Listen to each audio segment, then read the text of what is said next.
We can go. Okay, good morning. It's now 9:08 a.m., and I will call the Sewage and Water Board Finance and Administration Committee meeting to order.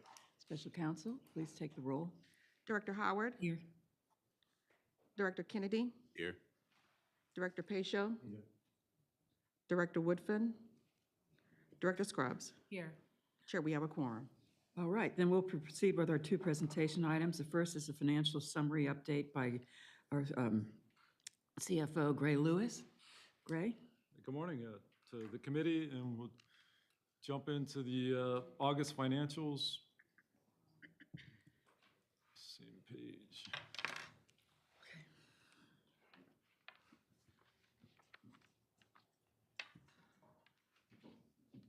There we go. So for the month of August, we had top line revenue billed was 21 million, 1.4 million lower than budget. This is anticipated. Based on the bill count, and Susanna and her team's here, we're going to talk more, but it's effectively restructuring, with the smart meter billing. So we knew we had a lower bill count for the month of August, and we have seen September. It's higher as we expected. So year to date, 178.7 million on revenue, about even with budget. Drainage taxes were 900,000 for the month of August, about 68.8 million for the 8 months ended August. So it's tracking along. The operating expenses were higher in the month of August, 34.3 million. A lot of this timing, invoice processing. It actually breaks down into water, sewer, drainage below 12.4 million in water, 12.3 sewer, drainage 9.6. So this higher amount was 4 million over for the month of August, leaves us about 40.2 million less than our conservatively set operating expenses for the month. And just looking into the month in pumping and power, about 1.3 million and 2.7 million general plant maintenance items were higher, and that's from more invoice processing. And really just to remind the committee, the system, we're in the middle of the replacement project with our Oracle cloud-based solution is coming on the next few months, and a lot of that's going to get to the heart of more consistent ability to have transparency between the departments, to have a more routine invoice processing. So looking forward to that. And that's early 26. Next, I just want to comment on collections. This is a little schedule we put together. So on the right-hand side, August of 2025, the cash collection is 20.1 million, and that's comparing it to a historical average that was below historical average. And the number we have now for September, 19.8 million was collected last month. So it was about 176,000 less than this historical period. And we'll show, well, the quarterly, next month we'll show all the quarterly information is compared, but really just trying to look at basically each quarter in history that we do have and see where we might see some trends in terms of consumer behavior, in terms of making their payments, but still definitely opportunity to emphasize that we have to reprioritize the utility bill. This particular slide is showing collected versus billed on a monthly basis, and we take this ratio, like an uncollected ratio, over a 12-month period, like a trailing 12 months. So adding up those months together, the amount that was uncollected is about 4%, and the similar calculation, August of 2024, was about 1 to 2%. So definitely see some more opportunity. We know people were behind in bills for several years, and that's, I guess, led to our promise plan push, which we're happy to update the committee that this is a program in June through September where we offered incentives to waive open fees, and that resulted in about 6,898 new enrollees into Promise Pay. Out of those, 707 paid in full when they went to the site. So we saw some good experience there. Hope to continue that. as we continue to pursue the collections. This slide is on our bills for the month. As I mentioned, August was a little bit lower, about 118,000 bills. Out of those, 96% had the consumption reported as we expect. For the month of September, we actually got to 98%. We'll see next month, we got off this several 96s in a row. But as we discussed last meeting, we went ahead and broke out for the month of 4,555 that we're not able to report consumption and what the reason is. And this is a working group we've had meeting for over a year now with all the restructuring going on. So three broad categories. The first one being unable to locate for a severe issue, unable to locate. Most likely we're heading in the direction of like creating a new connection, new meter, just kind of restarting. Middle category is your manual meter reading issues, whether it's minor obstruction, frosted glass, some type of mechanical issue, danger in the area. So lots of different things that can happen that we know are why the smart metering is replacing this. So was 2,661, and then we show the last couple months of September, much more improvement there. Ray, it's kind of, you look at it a year ago, at August 24, it's 74%, it's up to 96%. It's really making a huge difference. And I think if you go back another year, it was what, around 60?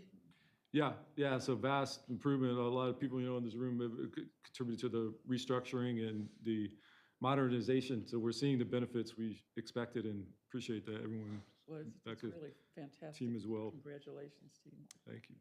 And then the last category is just your smart metering is not yet able to communicate, mostly a timing issue. So we'll continue to monitor these and make sure that we're capturing the information. So with that, a couple more slides I want to highlight. This is a snapshot of payment arrangements. It talked about the Promise Pay plan and service disconnects. And there was, in the month of August, there was 580 issued. This is an area, again, we're working with the restructuring field team led by Becca and Steve and Susanna, of course, to basically optimize a daily turn-off process for Monday through Thursday, and making sure that we're able to timely realize revenue and avoid customers from getting behind. The next slide is our HDI information.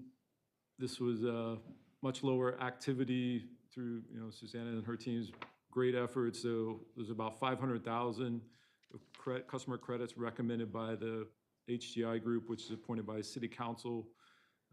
Much lower numbers, and smart metering cases are being referred back into our group to take a look at the issues and address with the customer as soon as possible. Receivables were at the end of August was 68.6 million past due. A year ago, August of 24, there's about 64.3 million. So a little bit of progress, but right now, again, we're just trying to get people in their enrollment stage of interest-free payment plan. And those numbers, about 23 million is scheduled via Promise Pay. So out of that 61 million, that would leave about 38.6 million we need to get enrolled and signed up. And this slide is just breaking out by the different sizes of debt. So again, just encouraging the community and the public, addressing as soon as possible when you have just a month or two behind, less than 500 is the time to get in a payment plan and then continuing to pay your regular bill. On the dashboard, I did want to correct the right-hand side of August 31, 2024 had corrected that. But what we're showing here in particular, just to highlight line 9, days cash on hand at the end of August was 116 for water, 131 for sewer. So that's above our requirements. And we monitor each of these, although just at December 31 is when the evaluation is made for debt covenants. So this is a dashboard of the metrics we've looked at. I know new committee members are happy to look at it additional metrics, but just a way to have a single dashboard.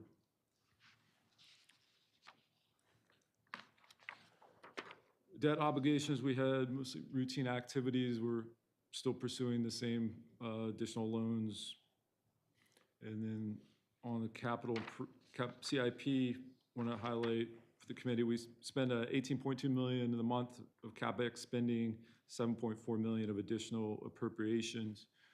And then on our grants, we had a smaller number, about 305,000. So this is an area we are monitoring with our partners at the state because of the government situation.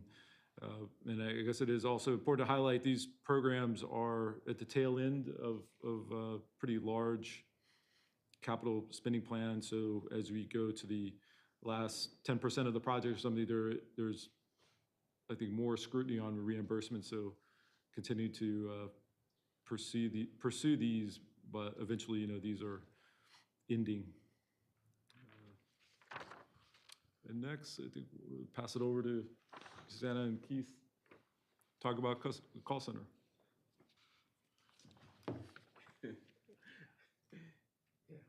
You want me to? Get my glasses, yeah. So, good morning, everyone. Thanks for having us. I've brought my Director of Customer Service, Mr. Keith James. And something we're pretty consistently monitoring is how are we reporting our metrics, not just with the call center, but with lobby and all customer service experiences. But one of the ones we report out to this group is the call center. And I know there have been questions around how do we measure wait time versus dropped calls or abandoned calls that don't get answered, and perhaps better ways to reflect that so we get a true picture of where we stand and what processes we may need to improve or resources we may need to make that better. So I know Keith has at least begun some of that research, so I'll turn it over to him. Yeah, I'll speak about our approach to, I guess, probably the best way to look at it, explain is overall wait time. So with our drop calls, like for September, we had 2440 in drop calls. I know a question came up of whether we capturing that drop call or abandoned call time. And I would say, talking to the NICE in contact and our in-house IT rep, we are not capturing total time. So we're gonna follow up with NICE in contact and ask them for a specific query so we can capture all calls that were abandoned and what is the total time. It is currently right now, I can say with confidence, we are currently not capturing that. Right now, when we have, do we know what the time is when people hang up? That's what we need to clarify, and that's what we're working with our vendor on. At what point do they hang up and then to blend it in with the other call wait Exactly. time? Okay. Yeah, so what we're reflecting now, that average wait time is really just from the time that a customer calls, from the time that we pick it up. And then the abandoned, while we have the total number, we're not currently tracking that time. So that's what we're trying to get our vendor to show us so we can show you the buckets. And because I think what would be helpful would be to have a total wait time of all calls regardless, right? And then you have your two buckets that would equal that, and that's gonna help us kind of attack what we need to do. So that is the plan, and we're gonna continue to work with them. Any? Any questions on that? So this is just a different way to kind of reflect that on the percentage of calls that we're answering versus calls that were, dropped or hung up, not answered. And so we have made progress over the last several months, I'd say, and that's due to hiring more staff and training and working with them on appropriate phone techniques and answering, but still obviously progress that can be made. And again, that spike in the wait time is from need for staffing, and we are getting there, but more work to be done. Yeah, so just in closing, we're really staying busy. It's hard to believe it's Q4. We're We're in the last quarter. We've done our first round of budget work for fiscal '26, so we'll have some more information to share on that, but happy to answer any other questions, August, if there are. I have one more question. Are we assigning a case number to complaints that come in so that we can follow them through? Currently, we're not. No, we have an internal kind of tracker that we log complaints, but it's not, we don't, unfortunately, right now have a system that logs numbers outside of something like our service order system, something that may need an actual investigation, right? So there's different types of complaints, and so if you think you have a meter leak or something like that, we're putting in an order, and that, of course, can get tracked through List. If someone calls and says, hey, I just need you to look at my bill, I think I have a question, we kind of internally track that ourselves, but it's not logged outside of the customer record. Yes, and so with our new CIS system, where the RFP should be going out soon, and I know I'm going to sound like a broken record because we've talked about this before, but that is, 2 or so years out because of the procurement process. What we're working on now is how can we use the resources we have to track things a little bit more formally. Unfortunately, we don't have something like that in our CIS, but I think, with our new CIO and resources that he's bringing on, we can build something to get us Through till the that two. new system comes. Okay. Mhm. Do we have a number of these metrics that we're tracking? Do we have set goals for what we're trying to reach, like the call times and so on and so forth? Yeah, I would say our answer time, we wanted above 90%, and we've seen some increase in that. Like last month, it was less than goal, which was 88%. Our average wait time, realistically speaking, it has made huge improvements since I've been here the last year. I can't take credit for that. I think that the people putting their feet on the pedal and doing what we need to do deserve the credit for that, the call center. But the average wait time should be 3 minutes, but it's been hovering over 6, 8, sometimes as high as 12 minutes, realistically speaking. Okay. So how do we end up with 3 if it's hovering at 6? Or is that just, is this an anomaly in July? Yeah. So July, you got the holiday issues. You got, as Susanna spoke about, you have, when we speak to why we at where we at in July, we got our labor issues. They're down at least 20% in labor right now. No, But what when I'm he talks saying- about the 3 minutes, again, that's not accounting for the dropped calls. So if we Not at do all. factor that in, that of course is going to increase your overall wait time, so. Right, but if you just, with the number you just threw out was the average time is 6 minutes. The average time on that chart is That was not a 6 different- minutes. Well, that was Right, different. that 3 minutes, but that's all calls answered. That's not including the dropped calls. So if we do factor that in. Okay, that's so the 3 6 minutes. includes drop calls? Correct. The 6 includes drop calls, but we're not tracking it. So we need an overall, the total, we're not tracking the total wait time. He's estimating, We Director are. Howard. Yeah, So we are. answered calls, right now, we're tracking at 3 minutes. Mhm. If we were to factor in the almost 3,000 dropped calls that we had in the month, while we don't really know that number, we're estimating that it would increase the wait time and put us higher than where we need to be, perhaps around the 6 minutes, which of course we would want to drop. But that, again, is something we're working on to get the true numbers behind it. The goals we have established, and how did we, is that industry or is that something just over time, culture, we've set those goals? I'm just curious. Do we know? For me coming in, I would say that it's just been established since we've gotten here. Suzanne and I haven't had a chance to establish based on industry and based on what we feel is conducive to what our customers should expect. So Something that's something we should reasonable. look at, yeah. Yep. Mhm. Got it. Anyone else? Number of walk-in customers is averaging about 3,300. Is there any correlation to why that number is that high? People just have to come in to resolve bills, or what do you attribute that to? I would say some of it is resolving of bills, but we also had, we have a lot of people opening accounts. So some people in our constituency likes to come into if they have a face-to-face meeting when they're ready to open up account. A lot of people do like to go online, but we find a lot of people like to come in person and just open up accounts. So you do have it, some, I don't have the breakdown, but some for bills, but the majority has been opening up accounts, which is a good thing. That's a good thing, yeah. Mhm. So do we have a breakdown of which of these calls relate to billing, which relate to service requests, and which are opening accounts? We can start capturing that. It's a good idea. Thank you. Anyone else?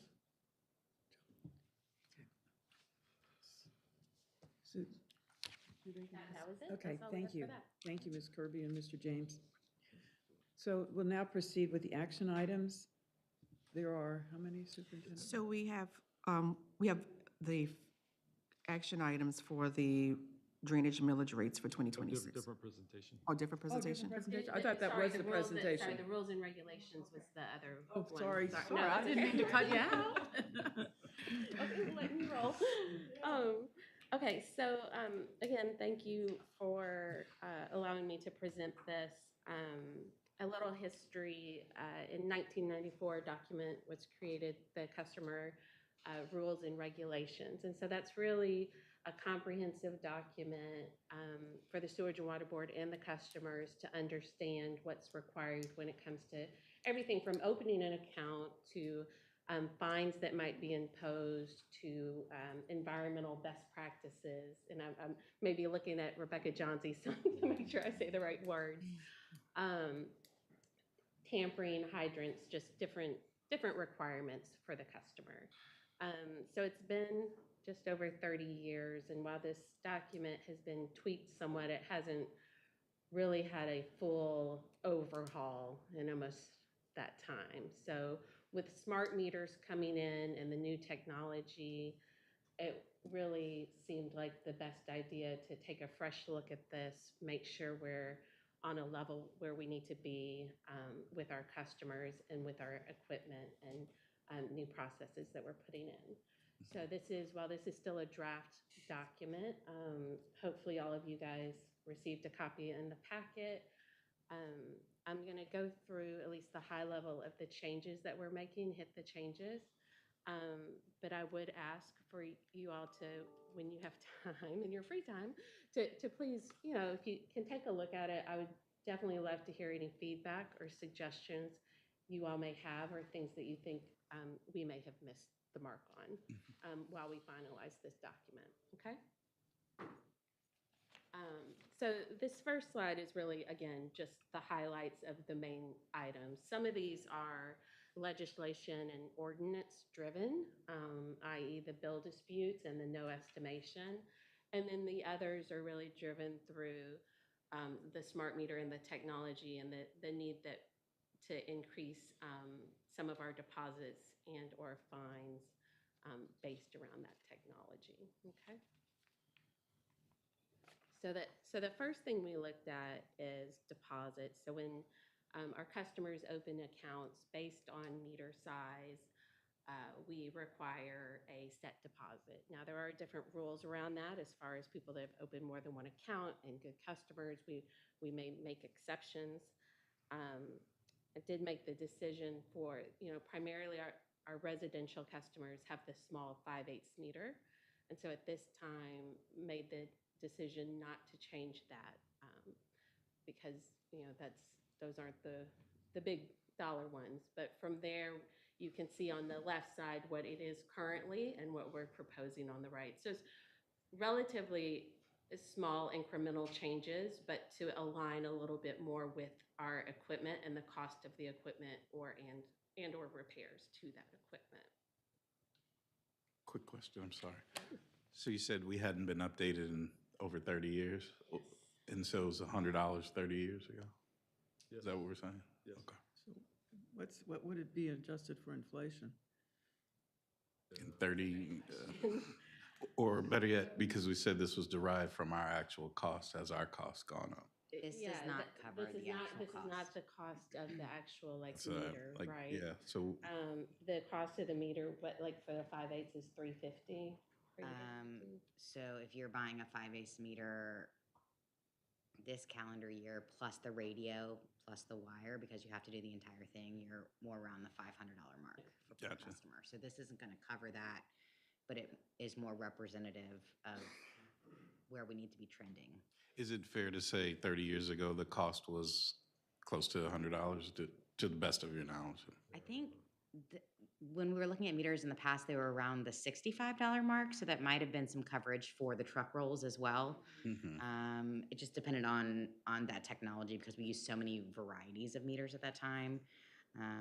But meter costs, I'm not sure if it's kept up with inflation or not. And I think I will say this too, as we go through this presentation, you will see that we have increased fines and other things, think tampering and things like that, that I think are really the areas that I feel like we need to be a little bit more stringent on and start holding people accountable for when necessary, hopefully last resort, but if needed.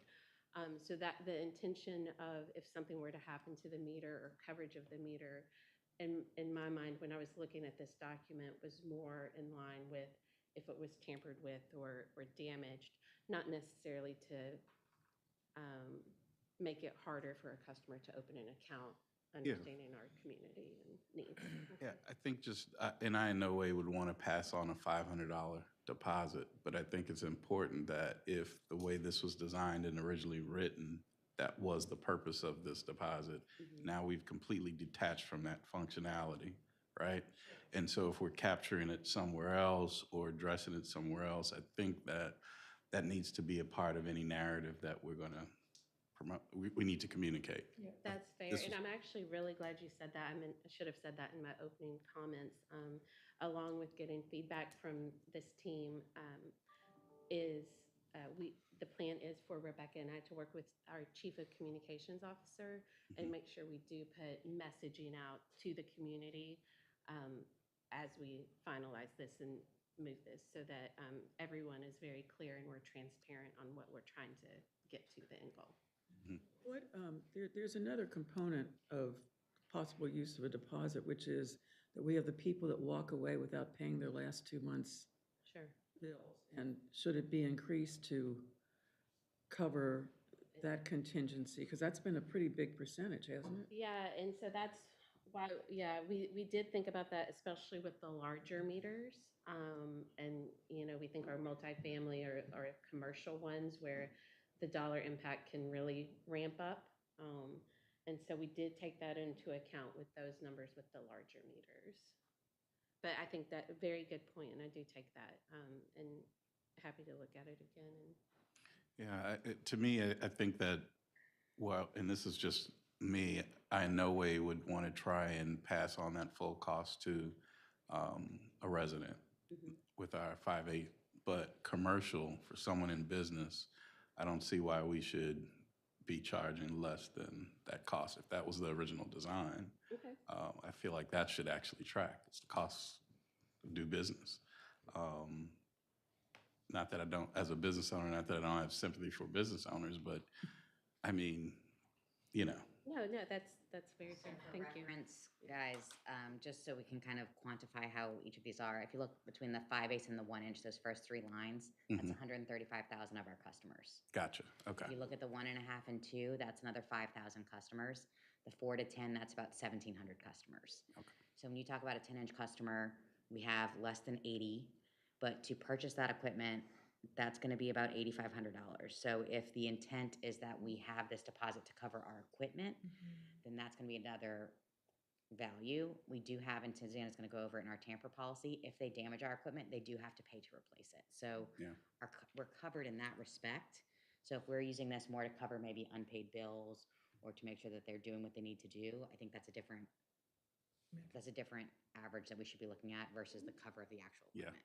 I just think whatever it was 30 years ago, we need to make sure we communicate what we're doing What the now. intention is now. Now, Understood, yes, thank you.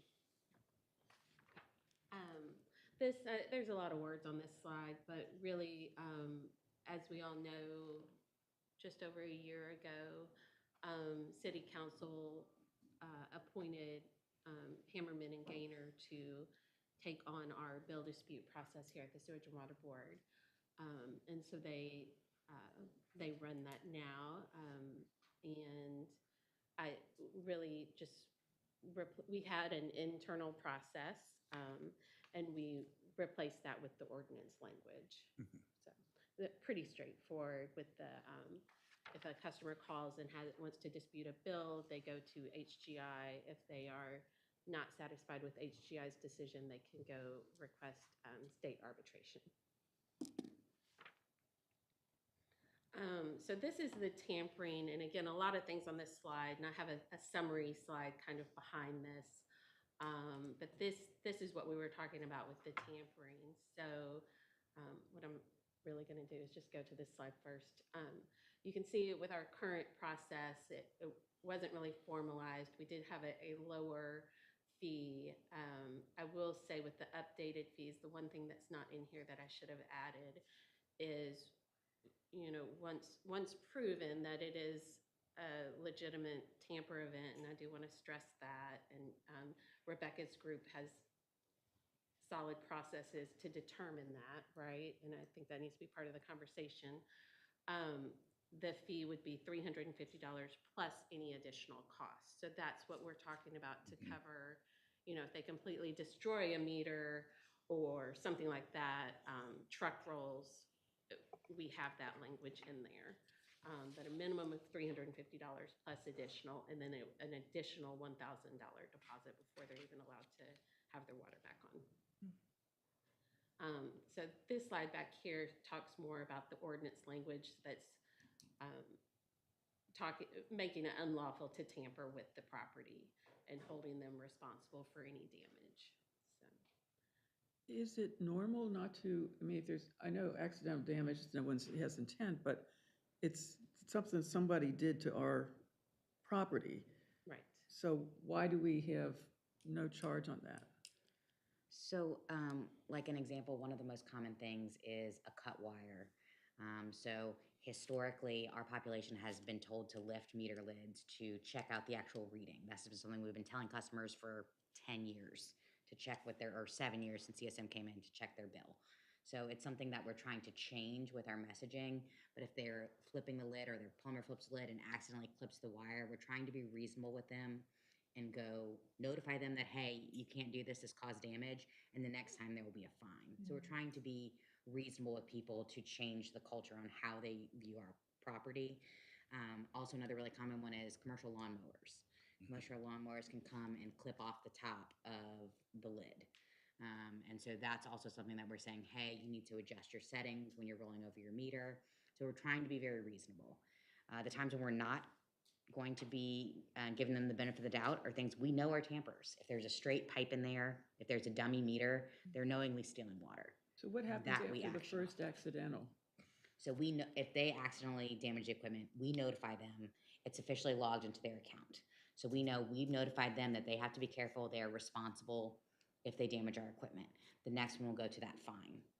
So even if it's another accidental occurrence, we've already notified them that these are the expectations as a homeowner to protect our equipment, and that's when the fines come in place.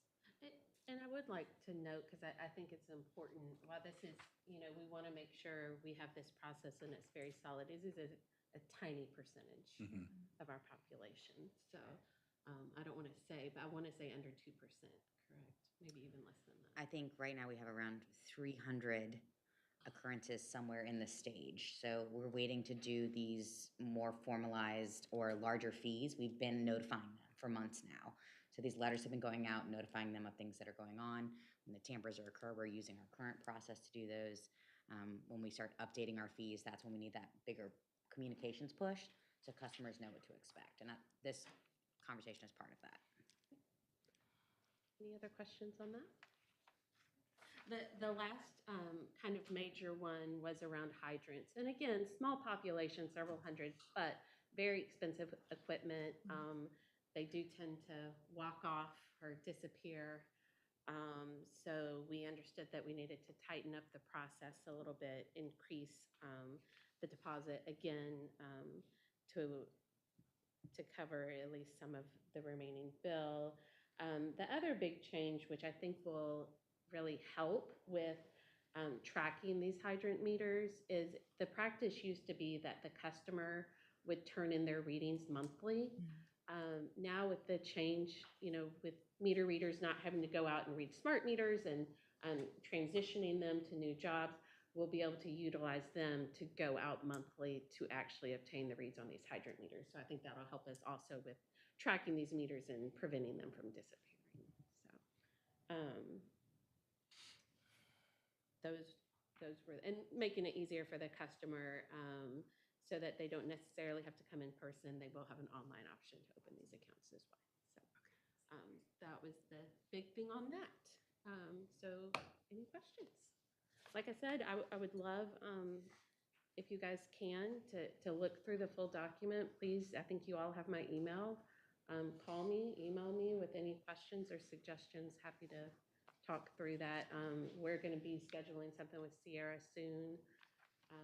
We would hope to finalize this document as soon as we can through our internal processes here, get it communicated to the community, and we won't wait another 30 years probably before we update it. But, just like I said, please let me know. Okay? Yeah, I have a question. I know you mentioned you're gonna meet with the Director of Communications. Any ideas now or any plans that you have on how we're gonna roll this out to the community? No, I would probably defer to Sierra on that, honestly. She's the expert in that field. I think, really, I just want to make sure the community is aware of the highlights that we're going to have, and, just being transparent. That's what I've said since I was put in this position a year ago, that I just want the community to know and be transparent. Do you have anything? What's the question? Just how we would roll out this message of the new rules and regulations to the community. So it would be a press release to start off. We'll do some social media campaign. We'll do broadcast messaging as well on the customer portal.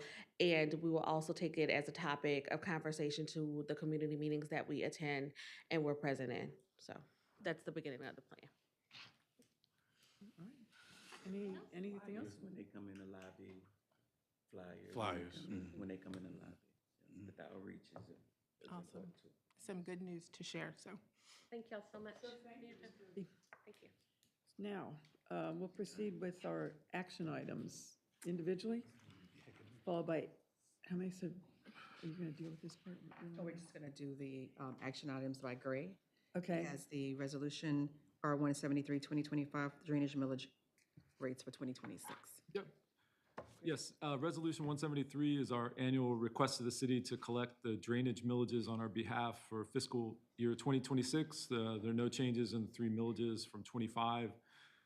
Resolution requests the collection of taxes at 3.92, 4.14, and 6.2 for the 3, 6, and 9 mil drainage taxes respectively.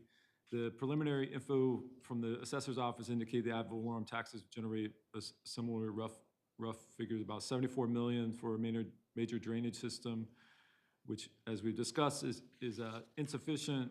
And we continue to push to wrap up the rate study on the combination of drainage taxes and stormwater fee, which is being conducted by Raftellus. It's scheduled to be completed in the next few weeks. So thank you for the committee's vote to advance resolution to collect our millages for next year. All right, may I have a motion to approve Resolution R-173-2025? So moved. Second. Okay, any discussion? Public comment? No public comment. All in favor? Aye. Motion carries. Now we have Resolution R-144-2025, adoption of the amended and restated Sewage and Water Board of New Orleans Premium Only Plan.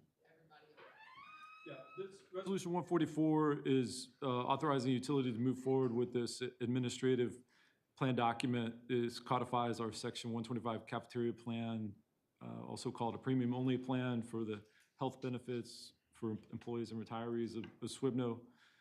This plan has been in place for several years, and the document is just laying out all the specific parameters to maintain the tax benefits to our employees. Employees share in our healthcare costs through premiums based on tiers of coverage, charged on a pre-tax basis, and this is a template plan document that has been reviewed with our Benefits Council to ensure compliance with the IRS guidelines. So thanks for the committee's vote to advance this resolution. Thank you. May I have a motion to approve Resolution R-144, 2025? So moved. Second. Any discussion? Public comment? No public comment, Chair. All in favor? Aye. Motion carries. Okay, now we'll move on to General Superintendent's recommendations. Steve Nelson will present those. Steve? Very good, thank you all. We have 7 change orders by ratification that will go, Wait a minute. And we would like to, staff would like to defer action item 3D. Which is what number? That This is is- action item 3 and letter D, resolution R-145, 2025. yes, All right. and I'll talk about that a little bit as we go through those 7. I did want to make a, So we'll need a motion. May I have a motion to defer R-145-2025? So move. Second. Okay. Any discussion? Public comment? All in favor? Aye. Thank you. Okay, motion carries. Steve? very good, thank you, Yolanda, for keeping me in line. If you'll notice, all of these change orders are related to our SERP work, which is part of the consent decree, which officially ends at the end of this month. We are on track to complete all of that subsurface work. I'm looking at Yolanda, she's nodding affirmative, that's very good. With that said, we will continue to have surface work, so what you're going to see are we will have change orders as we're closing the projects out, and then you're gonna start seeing more final acceptances as the year ends and the first quarter of next year starts. And then as Q1 and Q2 launch next year, we're gonna start seeing more contracts bidding, not related to this work, but other internal projects. So if there are questions about why the change orders, why not awards, why not final acceptances, that's part of the rhythm of this program and our annual budget year.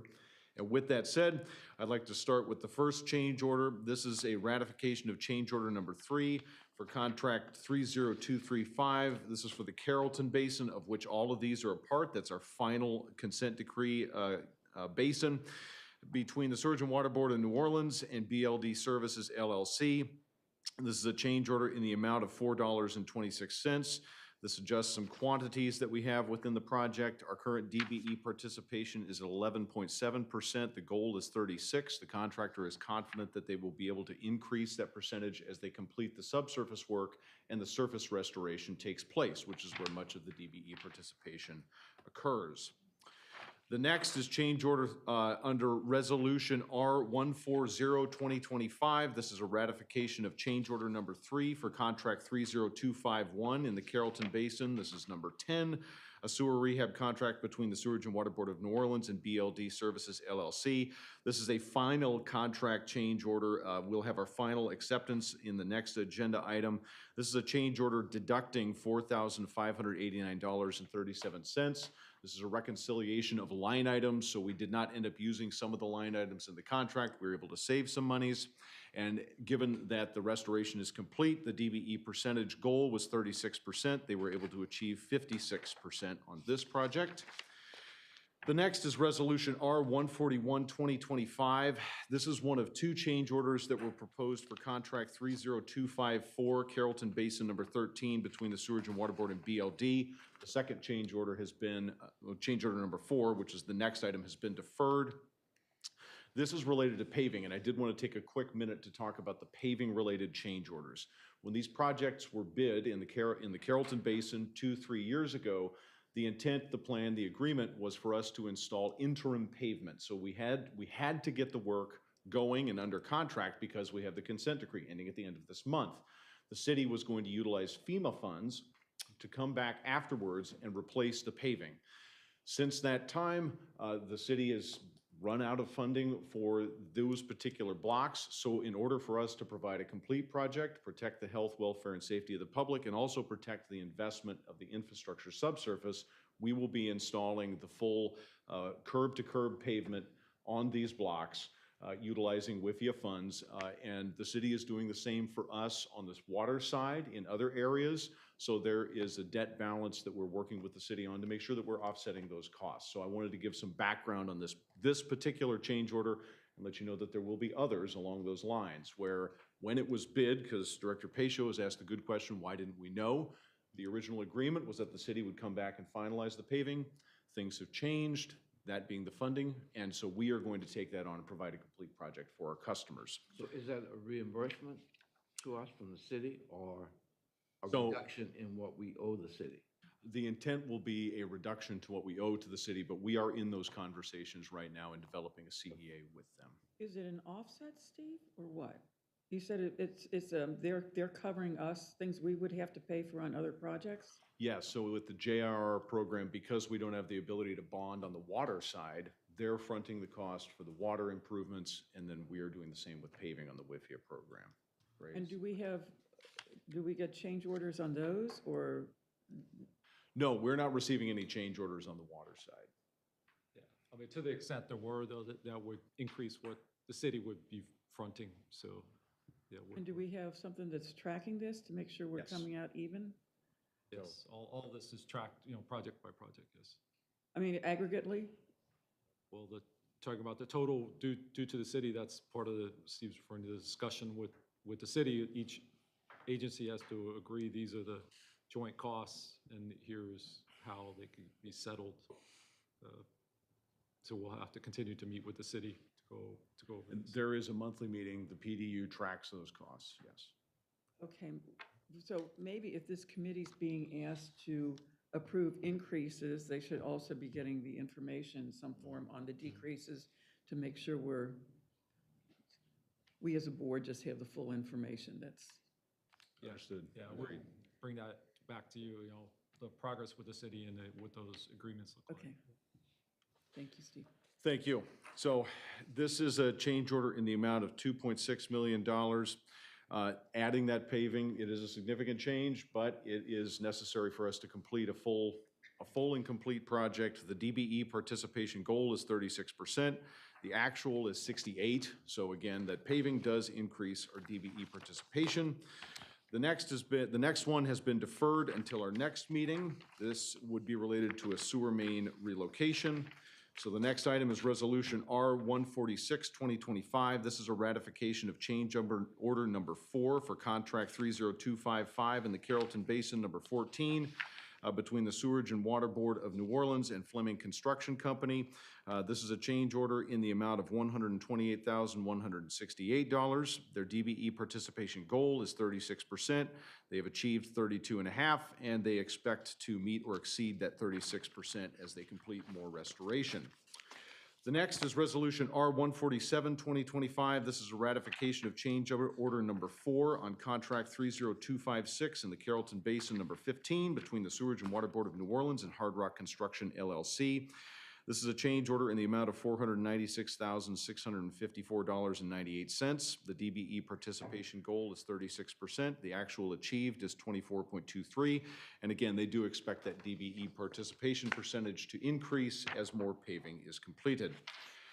The final change order on our agenda is a ratification under Resolution R-148, 2025 of change order number 1 for contract 30257 in the Carrollton Basin number 16 between the Sewerage and Water Board of New Orleans and Wallace C. Drennan, Inc. This is a change order in the amount of $641,168.42. DBE participation goal is 36.79%. They've achieved to date 37.41%. Are there any questions on the change orders? Okay, may I have a motion to approve contract change order by ratification resolutions R-139, 2025, R-140, 2025, R-141, 2025, R-146, 2025, R-147, 2025, R-148, 2025. So moved. Any discussion? Just one point, can you clarify or just restate, Director Howard is asking for some follow-on information. Can you just restate what that is that you're going to bring back to us? I just want to make a note of it. Yes, the balance that we've got, Gray, correct me if I'm wrong, but the balance that we're working with the city in terms of what they're fronting to us on the water side and then what these additional paving costs would be. Okay, thank you. Okay, thank you. Yep. Public comment. No public comment, Chair. All in favor? Aye. Aye. Motion carries. All right, now we're on final acceptances. Resolution R-150, 2025. Very good, thank you much. There is one final acceptance. This is a ratification of Resolution R-150, 2025. This is a final acceptance of Contract 30251, for which we had the final change order earlier, for the Carrollton Basin Number 10 Sewer Rehabilitation between the Sewerage and Water Board of New Orleans and BLD Services LLC. Are there any questions? May I have a motion to approve? So moved. Second. Okay. Any discussion? Public comment, Chair. All in favor? Motion carries. So we have 4 informational items for committee members to review at their convenience. Special counsel, are there any public comments? All right, if there are no other matters, I will entertain a motion to adjourn. Second. All in favor? Any opposed? No. Motion carries. We're now adjourned. Thank you, everybody.